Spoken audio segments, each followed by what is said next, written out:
ઇઝરાયલમાં જામનગરના જામ સાહેબની પ્રતિમાનું અનાવરણ કરવામાં આવ્યું. જામ સાહેબ ઓફ નવાનગર એટલે કે મહારાજા જામ સાહેબ દિગ્વિજયસિંહજી રણજીતસિંહજી જાડેજા. તેમણે બીજા વિશ્વયુદ્ધ દરમિયાન પોલેન્ડના ઘણા નિરાશ્રિત બાળકોને આશરો આપ્યો હતો, જેમાં કેટલાક યહૂદીઓ પણ સામેલ હતા.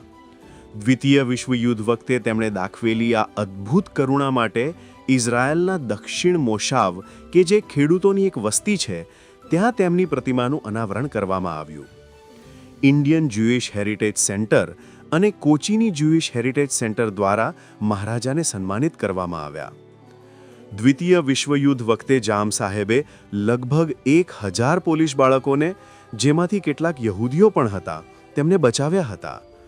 1942માં તેમણે આ બાળકોને દત્તક લીધા અને તેમના માટે બાલાછડીમાં ઘર પણ બનાવ્યા હતા કે જેથી આ બાળકોને યુદ્ધની ભયાનકતાથી બચાવી શકાય. ઇઝરાયલમાં ભારતના રાજદૂત અને પોલેન્ડના રાજદૂતે પણ આ કાર્યક્રમમાં હાજરી આપી અને આને ખૂબ જ ભાવુક ક્ષણ ગણાવી.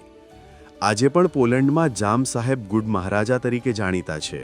ત્યાં એક ચોક, એક સ્મારક અને એક ટ્રામને પણ તેમનું જ નામ આપવામાં આવ્યું છે.